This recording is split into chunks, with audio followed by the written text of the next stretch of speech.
삼손이 여호와께 부르짖어 이르되 주 여호와여 구하옵나니 나를 생각하옵소서.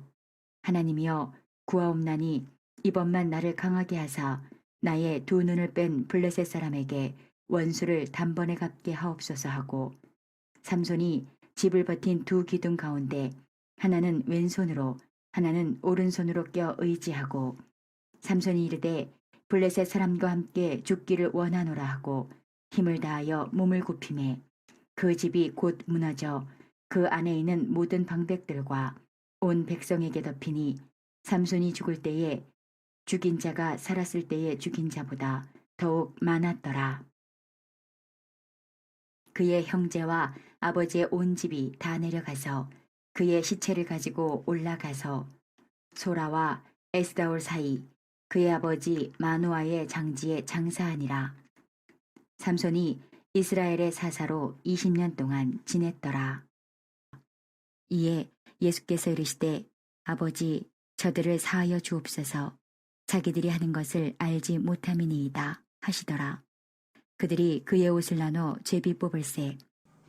오늘 우리가 나눌 하나님의 말씀은 우리가 익히 잘 알고 있는 사사기에 나오는 사사 중에 한 번인 삼손에 대해서 말씀을 나누려고 합니다.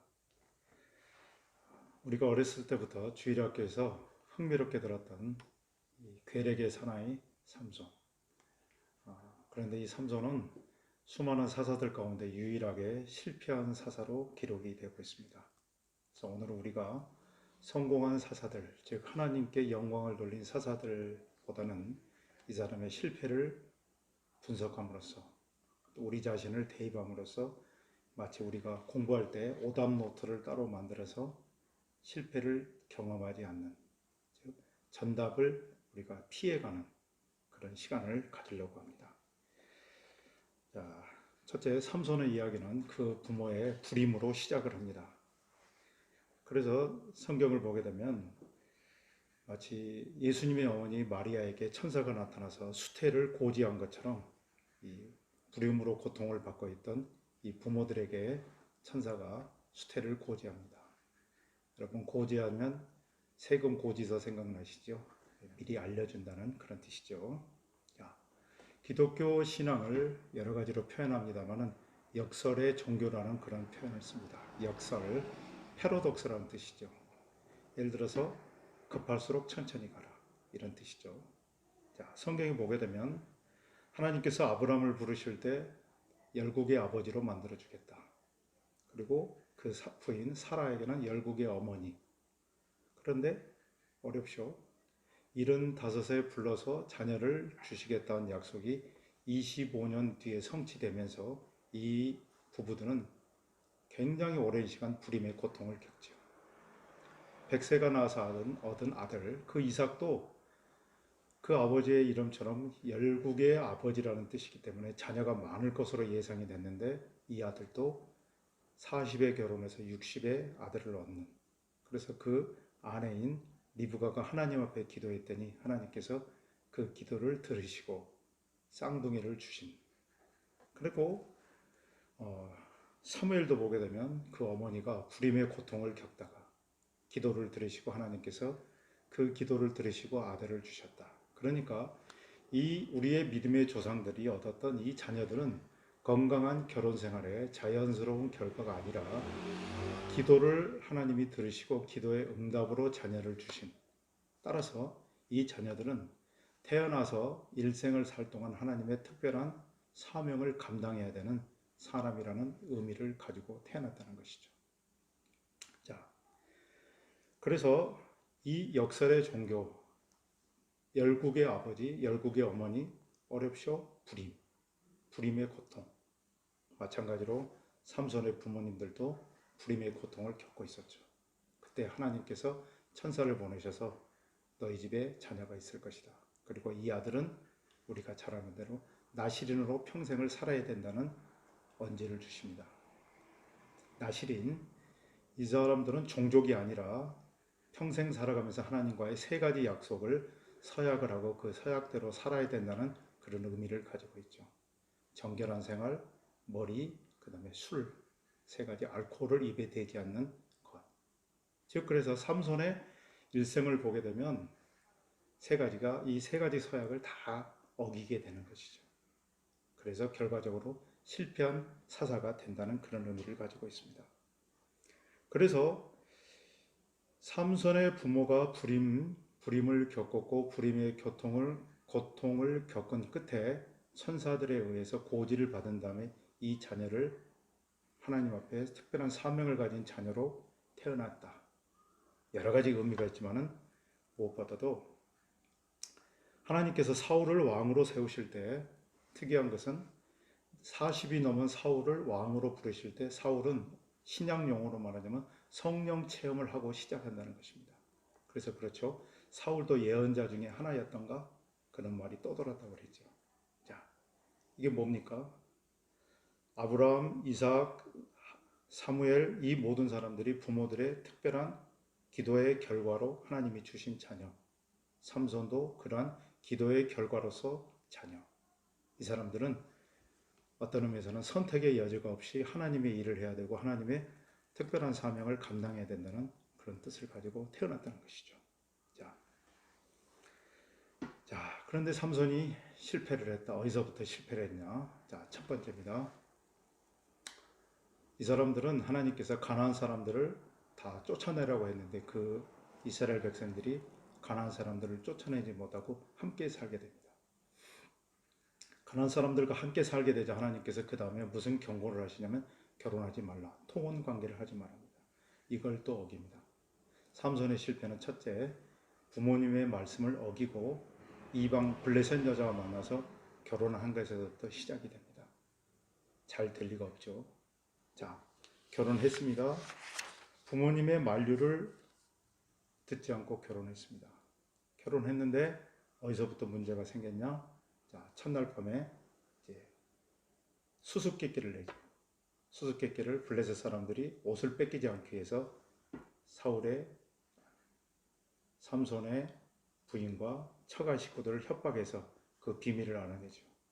삼손이 화가 나자 이제 여우를 잡아서 자그마치 세봤더니 여우를 300마리를 잡아가지고 2마리씩 꼬리를 묶어가지고 불을 질렀어요. 그러니까 여우가 뜨거우니까 우리말대로 불이 나게 꽁치에 불이 나게 불이 붙어서 그 지역의 모든 농작물을 다 태워버리는 그런 결과가 됐죠. 그러고 나서 결혼은 깨지고 떠나버리죠. 잠시 후에 자기 옛날 부인이 또 생각나서 찾아오니까 블레셋 사람들이 이미 그 딸을 다른 데로 시집을 보내버렸죠. 그러면서 뭐라고 하냐면 동생이 더 이쁘니까. 자, 오늘로서는 참 이해가 안 되는 이야기지만은 창세기를 보게 되면 야곱이 결혼할 때 어떻게 됐습니까? 노동을 해라. 노동의 대가로 내 딸을 주겠다. 요즘은 도저히 이해할 수 없는 상황이지만 이런 상황을 매매혼이라고 그럽니다. 매매. 그래서 나중에 이 야곱의 부인들이 뭐라 하냐면 우리 아버지는 우리를 팔아먹었다고 그런 심한 표현을 합니다. 실제 그랬죠. 보통 그 당시에 여성을 부인으로 맞으려면 소를 한 5마리 정도 주고 데려왔다고 합니다. 그런데 이 장인은 해도 너무했죠. 7년 동안 일을 시켜 먹었던 것이죠. 자, 이 매매혼에 하던 시대에 더군다나 이 블레셋 사람들은 여성을 여성으로 생각한 것이 아니라 딸을 낳으면 이걸 팔아서 돈을 버는 아주 아무리 옛날이라 하고 풍습이 그렇다 하지만 이건 사람으로서는 쉽게 받아들일 수 없는 아주 저열한 그런 문화와 풍습인 것이죠. 결혼이 깨집니다. 결혼이 깨지는 상황에서 바로 결혼에 대한 혐오, 인간에 대한 혐오, 이것이 마음속에 요즘 사람들이 이걸 상처라고도 하고 트라우마라고 하죠. 트라우마를 사전을 찾아봤더니 심리적 외상. 우리가 수술을 하거나 교통사고를 당하면 우리 몸에 상처가 남는 것처럼 심리적인 외상. 자, 외상이 생겼습니다. 자, 그러면 이 사람이 그 뒤로 과다한 폭력을 여러 번 행합니다. 블레셋 사람들이 쳐들어오니까 낙이 턱배로 1000명을 때려 죽입니다. 굳이 이렇게 할 필요가 있을까? 또 나중에 보게 되면 어느 지방에 들어갔는데 블레셋 사람들이 잡으러 와요. 너무 무서워. 그러니까 삼손이 일어나서 뭘 하냐면 성문. 여러분 여러분 동대문이나 숭례문 지나가실 때 생각해 보세요. 그 문짝을 떼서 어깨에 메고 갔다고 생각을 해보세요. 상상이 안 되는 상황이죠. 이게 뭘까요? 과다한 폭력이란, 필요 이상의 폭력이란 자기의 분노의 표출인 것이죠. 이게 뭐냐? 가지고 있던 응어리, 이것이 폭발했다는 것이죠. 삼손의 삶에 이 세 가지라면 기록이 되어 있지만 이 세 가지뿐이었겠습니까? 삼손 삶의 평생의 대표적인 것. 굉장히 무서운 사람인 것이죠. 자, 삼손은 항상 그 마음속의 분노가 그 멘탈 속에 자리 잡고 있고 언제 폭발할지 모르는 화산처럼 부글거리고 있었던 것이죠. 누가 건드리기만 하면. 근데 인간의 감정은 항상 기복이라고 그럽니다. 여러분 그거 경험하셨죠? 많이 울고 나면 속이 시원하죠. 답답한 일이 있을 때 친구한테 전화해서 1시간 정도 통화하고 나면 속이 시원하죠. 전화 받는 친구는 굉장히 괴롭지만 사람의 감정이란 이렇게 분노가 있고 나면 그또 가라앉는다. 그리고 화를 내고 나서 실컷 울고 났을 때 속이 시원한 거. 삼손의 감정은 쉽게 말해서 기복이 심했던 울퉁불퉁한 조현병 환자 이런 거였죠. 이런 사람들은 뭐가 필요할까요? 따뜻한 위로. 이게 정말 필요한 사람이었죠. 자, 어떤 책을 보니까 그런 말이 있더라고요. 하루 종일 직장에서 수고롭고 일해서 지친 남자가 집에 돌아올 때 기대하는 것이 두 가지랍니다. 배부른 밥상과 따뜻한 침대. 그러니까 우리가 볼 때는 야, 당나귀 텃배로 1000명을 때려 죽인 저 사람, 그 무시무시한 사람도 그 마음속에는 위로받고 싶고 어디 가서 따뜻한 밥상에 포근한 침대에서 자기 말을 들어주고 위로받고 싶었던 어떻게 보면 굉장히 연약하고 여린 심성을 가진 평범한 사람이었다는 것입니다. 덩치만 컸지 애기 같은 사람이라는 것이죠. 이건 다 우리 똑같은 얘기죠. 자, 이때 이제 딜라일라라는 여성이 나타납니다. 우리 성경에는 데릴라라고 되어 있는데 영어 발음을 하자면 딜라일라.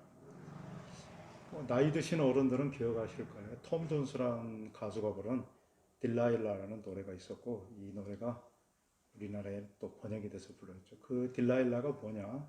거의 여성의 이름이지만 보통 명사가 되어버린 사랑의 배신자라는 그런 뜻을 가지고 있습니다.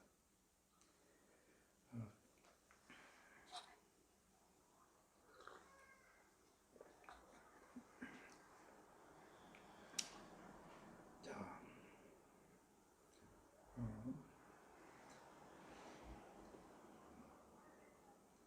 그 신곡이라는 소설이 있죠. 신곡이라는 소설 읽어보면 지옥, 연역, 천당 이렇게 나와 있는데 지옥 편을 읽어보면은 아주 재밌는 이야기가 나요. 지옥의 제일 밑바닥이 있어요. 지옥 중에서도 제일 밑바닥인데 그 밑바닥에는 누가 들어있냐면 배신자들이 있어요. 예수님을 배신했던 가룟유다, 그 시절을 배신했던 양아들 다 거기 있어요. 그러니까 이 소설가의 가치관 속에서는 이 세상에서 제일 나쁜 사람이 누구냐? 배신한 거다. 배신자라는 것이죠. 딜라일라는 사람의 순정, 남자의 순정을 배신한 배신자라는 그런 대명사가 된 것이죠. 고유명사지만 대명사가 되죠. 자, 도대체 이 블레셋 사람들 입장에서는 이 골칫덩어리를 어떻게 처리할까? 자, 틈새를 이제 잡아낸 거죠. 뭐냐? 등치만 같이 저 아주 순진한 사람이다. 그걸 잡아낸 거예요. 그래서 또 부르는 딜라일라. 그래서 16장 18절을 보게 되면 은을 줬다고 그랬어요. 은. 그래서 이제 딜라일라에게 이 미션을 줍니다. 야, 비밀을 알아가지고 저 괴력의 비밀을 찾아내라. 이제 이 딜라일라가 삼손 사랑의 호소를 하죠. 당신의 비밀이 뭐냐고. 삼손이 함부로 말할 수가 없죠. 사랑의 호소에서 당신이 나를 사랑한다면, 당신이 나를 진심으로 사랑한다면 나에게 비밀을 말하지 못할 이유가 뭐냐고. 자, 이렇게 말하니 1000번, 2번, 3번 나중에 비밀을 말해버리고 말죠. 눈치 빠른 여자가 보니까 아, 이번엔 진짜구나. 성경에 보면요, 삼손을 자기 무릎에 눕힙니다. 술을 먹이고 자기 마치 엄마들이 어린 아이들을 재울 때 이렇게 품에 안고 이렇게 토닥토닥하면서 머리를 이렇게 만져주면서 등도 긁어주면서 말도 걸면서 그럼 아기가 스르륵 잠드는 거죠. 괴력의 사나이 삼손은 이 딜라일라라는 여자의 무릎 안에서 어린애기처럼 스르륵 잠이 들곤 확인한 딜라일라는 칼을 가지고 와서 머리를 박박 밀어버리죠. 그러고 나서 소리를 지르자 자기의 힘이 없어진 줄 모르는 삼손은 손발이 묶이게 되죠. 그러고 나서 눈을 뽑히게 되죠. 그런데 16장 22절을 보게 되면 성경은 뭐라고 그랬더니면 머리가 자라났다고 그렇게 해요. 잡혀갔어요. 눈이 뽑혔어요. 그런데 머리카락이 자라났다고 그랬어요. 여러분, 머리카락에 힘이 있었던 건 아닙니다. 머리카락으로 상징되는 하나님과의 언약과 지킴이라는 뜻이 있었죠. 만약 진짜로 머리카락에 힘이 있었다면 블레셋 사람들이 매일 아침마다 깎아버렸겠죠. 아니면 모근을 다 뽑아버리든지 그렇게 했을 텐데. 성서 기자는 바로 그게 머리카락이 자라고 있었단 말은 뭐냐면 삼손이 후회를 했고 이 후회한 것을 하나님이 알고 계셨다는 그런 은유적인 표현인 것이죠. 자, 잠시 후에 다곤의 신전에서 이제 잔치를 하게 됐습니다. 다곤은 블레셋 사람들이 믿고 따르고 섬기는 이 곡식 풍요의 신이라고 합니다. 우리가 사무엘상서 보면 또 그 이야기가 나오죠. 다곤의 신전이 나오죠. 자, 여러분 오늘 설교의 제목이 좀 이상하죠. 생명의 기도까지는 좋은데 살인의 기도. 우리가 기도하게 되면 되게 하나님 살려주십시오, 도와주십시오, 구원해 주십시오인데 살인의 기도. 삼손은 뭐라고 기도하냐면 하나님 저에게 한 번만 더 힘을 주시면 저 사람들과 함께 죽겠습니다. 자, 사람들이 이제 삼손 때문에 너무나 블레셋 사람들이 고통을 받았기 때문에 삼손을 뭔가 가지고 장난감처럼 조롱하면서 괴롭히고 싶었습니다. 삼손이 그걸 알고 하나님 앞에 그런 기도를 드리죠. 한 번만 더에게 힘을 주시면 저 사람들과 함께 죽겠습니다. 그러자 성경에 보게 되면 장님이 된 자기를 인도하는 소년에게 부탁을 하죠. 기둥 사이로 나를 데려가 달라. 그러고 나서 기둥을 양손으로 껴안고 힘을 주자 기둥이 무너지자 거기에 모였던 사람들이 다 죽었고 살아서 삼손이 죽인 사람보다 더 많은 사람들이 죽었다라고 이야기를 하고 있죠. 한 사람의 마지막은 그 사람의 일생을 요약해 놓은 것과 맞습니다. 유언이라든가 한 사람의 최후의 모습. 삼손의 마지막이 살인의 기도였다는 것은 그 사람의 일생이 하나님이 주신 힘과 재능을 하나님께 영광 돌리지 못했다는 그런 의미를 가지고 있습니다. 자, 생명의 기도를 한번 또 볼까요? 누가복음 말씀에 하면 예수께서 십자가에 달리셨습니다. 아직 절명하시기 전에 사람들이 예수님 발밑에서 백성과 로마 군인들이 예수님을 조롱합니다. 그러면서 예수님을 벗긴 다음에 그 옷을 찢어서 나눠 갖고 그러면서 뭐라 하냐면 남은 구원하는데 왜 너 자신은 구원하지 못하냐. 굉장히 비꼬는 소리, 비아냥거리는 소리를. 제가 옛날에 목회했던 교회에 한 100m 떨어진 곳에 구청이 있었고요. 구청 옆에는 노인복지회관이 있었습니다. 어느 날 집사님이랑 같이 신방 가는데 복지회관을 지나가게 됐어요. 그래서 그 집사님이 뭐라냐. 목사님, 이 노인복지회관 지을 때 할머니들이 그렇게 반대 데모를 했대요. 그래서 저도 깜짝 놀랐죠. 아니, 노인복지회관이기 때문에 그걸 지어놓으면 할머니들, 할아버지들 와서 막 이렇게 식사도 하시고 막 뭣도 하고 굉장히 좋은 데 아닙니까? 그랬더니 글쎄 말이에요. 그래서 피켓팅을 그 짓는 동안 내내 했답니다. 근데 더 재밌는 건 뭐냐면 노인복지회관이 지어지고 나니까 반대했던 할머니 할아버지들이 매일 와서 밥 먹고 안마하고 주사 맞고 거기도 놀러 가신다는 거예요. 여러분, 예수님을 못 받았던 사람들이 예수님이 하나님의 아들이고 우리를 구원하러 오셨던 구세주라면 그렇게 했겠습니까? 당연히 안 했겠죠. 여러분, 예수께서 하신 말씀이 뭡니까? 저들은 모릅니다. 모릅니다. 우리 주위에 가끔 그 엉뚱한 짓을 교회나 학교나 집에서 엉뚱한 짓을 하는 사람들이 있죠. 우리가 뭐라 그러냐면 저 알고 저럴까? 알고는 못 할 거야. 본인은 그런 일을 할 때 굉장히 자연스러운 거예요. 그러니까 알고는 못 하는데 남들이 왜 그러냐고 해도 내가 뭘 잘못했냐고 도리어 또 묻죠. 예수께서 십자가에 달리셔서 밑에를 내려다보니 사람들이 자기 옷을 찢고 제비를 뽑고 비아냥거리고 돌을 던지고 예수님 얼마나 기가 막히셨겠습니까? 주님, 저들은 자기 죄를 모릅니다. 알고는 저렇게 못하겠죠. 생명의 기도죠. 생명의 기도. 주님, 저들의 죄를 사하여 주시옵소서. 사하여 주시옵소서. 우리가 빌립보서 2장 9절에서 11절을 보게 되면 그 말씀은 초대교회에 빌립보 교회뿐만 아니라 초대교회가 가지고 있던 그리스도 창가라고 그럽니다. 그분은 번째 하나님과 동일하시나 동등됨을 취하지 아니하시고 육신을 입고 낮아지셔서 죽기까지 순종하셨다. 그래서 하나님께서 모든 사람과 천사들, 산자와 죽은 자의 무릎을 꿇게 하시고 그리스도를 찬양하게 만드셨다. 한마디로 말하자면 예수 그리스도는 찬양 받으시기 합당한, 예수 그리스도는 찬양을 받으시기에 자격이 있는 그런 분이시다는 것이죠. 자기를 죽이고 자기 옷을 찢고 비아냥거리는 사람들, 주여 저들을 용서하여 주시옵소서. 여러분, 예수께서 오른밤을 때리면 왼밤을 대라고 말씀하셨습니다. 어떤 분은 재미있게 그 부분을 해석을 하셨는데 잘못 오해하면 그 부분이 증오라는 것입니다. 예, 그래, 때려라. 그래, 죽이려면 죽여라. 증오의 소극적인 표현이라는 것입니다. 그건 아니고요. 예수께서는 진심으로 저 사람들이 모르기 때문에 용서하라는 그런 말씀이죠. 여러분, 그래서 기독교 신앙을 뭐라고 합니까? 처음 말씀드렸던 역설의 신앙, 역설의 종교. 내가 할 수 없을 때, 여러분, 예수님을 잡으러 군인들이 쫓아왔죠.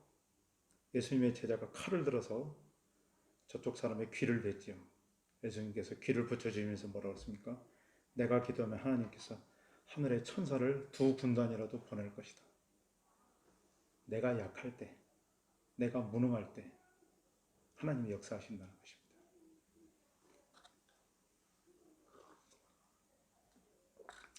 것입니다. 20세기 최고 신학자인 칼 발트라는 분이 아주 이걸 간명하게 이야기하셨는데요. 우리의 무능이 드러날 때 하나님의 능력이 빛난다는 표현을 했습니다. 우리가 무능할 때. 여러분, 우리는 열심을 그동안 이야기했는데요. 열심. 한국교회 열심 대단하죠. 열심 또 헌신, 죽도록 충성하라 했죠. 그래서 한국교회가 이렇게 단시간에 정말 세계 유례 없이 부흥한 건 사실입니다. 현실이고. 그런데 어떤 때는 우리가 너무 다 해버리기 때문에 하나님께서 하실 일이 없어요. No, 아닙니다. 우리의 할 일과 하나님의 할 일을 정확하게, 제가 읽었던 책에 이런 부분이 있었습니다. 어느 신부님이 하루 종일 미사를 드리고 고백을 받고 녹초가 돼서 이제 저녁이 됐어요. 그래서 신부님 숙소로 돌아와서 누웠는데 성당에 어려운 문제가 있었답니다. 신부님이 뻘떡 일어나서 지하실로 기도하러 내려갔답니다. 제가 읽은 거지 제가 경험한 건 아니고 주의 음성이 들리시더랍니다. 내 종아 수고했다. 들어가 쉬어라. 나머지는 내가 하마. 그래서 신부님이 예 순종하고 올라와서 푹 잤답니다. 왜냐? 내가 할 일이 있고 하나님이 하실 일이 있거든요. 하나님이 하실 일을 내가 다 해버리면 우리가 그걸 그동안 너무 오해하고 살았던 거예요. 열심이다, 충성이다. 성경 말씀에 죽도록 충성하다는 말씀에 계속 우리가 죽도록 충성하지 못한 것에 대해서 부끄러워하고 죄송 아니라는 것이죠. 여러분, 3년의 공생애 동안 병을 고치시고 귀신을 쫓아내시고 오병이의 기적과 말씀으로 위로와 또 긍휼하신 마음으로 얼마나 일을 했는데 돌아온 건 주님도 배신이었죠. 제자들 다 도망갔죠. 실컷 살려놨더니 예수님 죽이라고 소리쳤죠. 예수님이 예루살렘 입성할 때는 온 예루살렘이 사람들이 모여가지고 호산나 참 난리를 쳤지요. 옷을 벗어놓고 뭐 정료나무 가지를 꺾어놓고 난리를 치더니 그 다음날은 예수님 죽여라고 소리를 질렀던 것이죠. 여러분, 십자가 위에서 바라본 사람들의 모습, 군인들, 백성들.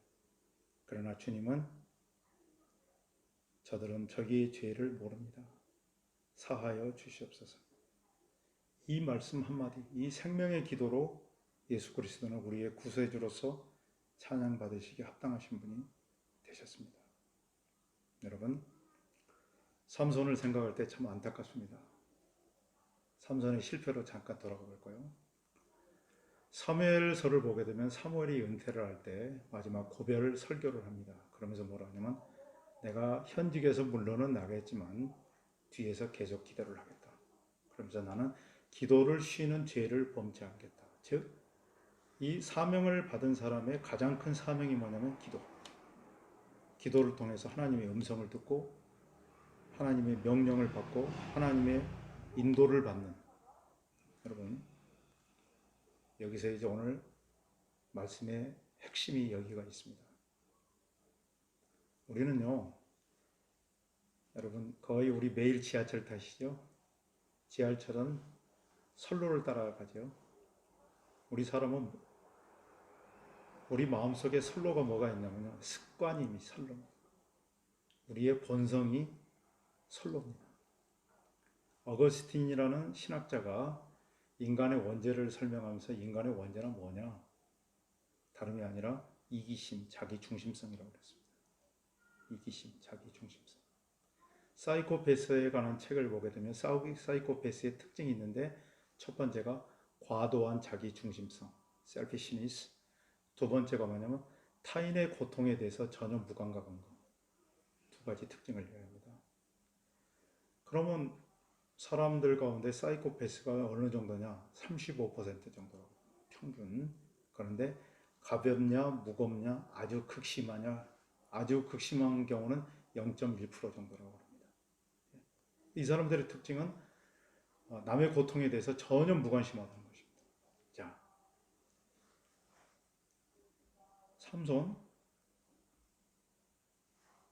보게 되면 구속 본문 말씀에 계속해서 하나님의 영이 함께 하시면, 하나님의 영이 신약용어로 말하면 성령이 역사하시면 삼손이 괴력을 발휘해서 하나님의 일을 합니다.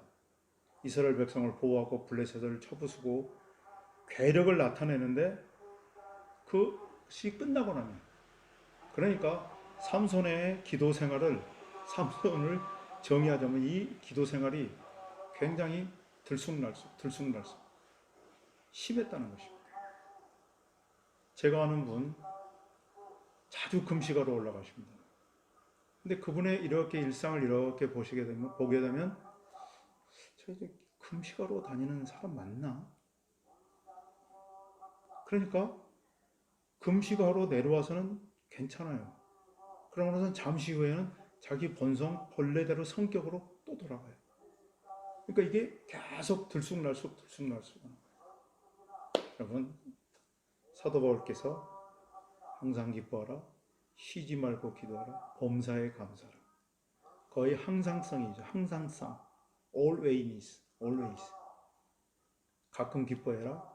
어떤 것은 기뻐해라. 아니고 범사에. 범사를 영어로 한번 쓸게요. everything. 항상 기뻐하라. always. all the time. 근데 우리한테 감사한 일만 있습니까? 감사 안 할 일이 실은 더 많죠. 그런데 감사 못할 일을 감사하면 이게 바뀌더라고요. 어떻게 하냐? 하나님께 맡기는 거. 자, 여러분, 삼손의 안타까움, 삼손의 실패는 뭘까요? 쉬지 말고 기도하라. 거기서 실패했던 것이죠. 쉬지 말고 기도하라. 거기서 실패했던 거죠. 여러분, 우리가 살다가 건강을 잃으면 병원에 가서 주사도 맞고 약도 먹고 음식도 조심하고 운동도 열심히 하면 웬만한 병 6개월 정도 만화 정도가 진정되죠. 공부를 못했다. 그러니까 머리 싸매고 공부하면 되죠. 그런데 이제 회복 안 되는 게 몇 가지가 있는 거예요. 첫 번째 시간 회복 안 되죠. 기도. 이제 말씀을 좀 정리할게요. 가끔 교회에서 나이 드신 어른들이 그런 이야기 합니다. 요즘은 안 쓰는 말인데 왕년에 요즘 안 쓰는 말이죠. 내가 왕년에 기도 좀 했어. 왕년에 금식 좀 했다. 제가 만났던 목사님 대단하신 분이었어요. 한 예를 들자면요. 축농증이 심해가지고요. 하루에 그 티슈 꽉 있죠. 하루에 2개를 썼답니다. 코를 푸느라고. 그런 심한 축농증을 앓는 사람인데 목사님께 안수 3번 받고 콧물이 완전히 또 끊어졌답니다. 그 목사님 나중에 어떻게 됐냐? 그 능력, 은사 다 잊어버렸습니다. 그때 본인은 모르시더라고요. 옆에서 볼 때 은사가 또 떠났구나. 여러분, 재밌는 말이 있어요. 흘러간 물은 물레방아를 돌리지 못한다. 물이 물레방아를 돌리고 흘러서 바다로 가버렸죠. 하류로 내려간 물은 물레방아를 다시 못 돌리죠. 돌릴 수 있는 방법이 바다로 갔다 수증기로 돼가지고 다시 물로 상류로 올라가면 돌리죠. 왕년에 기도 좀 했다, 왕년에 금식했다. 그때 끝났습니다. 하나님이 그때 은혜를 주시고 그걸로 끝난 것입니다. 자, 삼손의 실패, 우리도 딱 잘못하면 실패한다는 것입니다. 그래서 쉬지 말고 기도하라. 사무엘에 하셨던 말씀처럼, 경고하셨던 말씀처럼 기도를 쉬는 것을 범죄, 죄악으로 여겼다는 것입니다. 여러분, 아까 말씀드렸듯이 다른 거 실패해도요, 젊고 건강하면 다 해결됩니다. 안타깝지요. 그리고 우리 인생이 100% 이렇게 아니에요. 60%만 해도 훌륭한 겁니다. 여러분, 그건 뭐냐? 우리가 다른 건 예수 믿는 사람이 실패하면 안 되는 것 딱 한 가지. 기도를 쉬는 것. 자, 우리의 인생의 신앙생활의 성공 실패가 여기서 갈리는 것입니다. 자, 우리 열심히 기도하고 쉬지 말고 기도합시다. 아멘.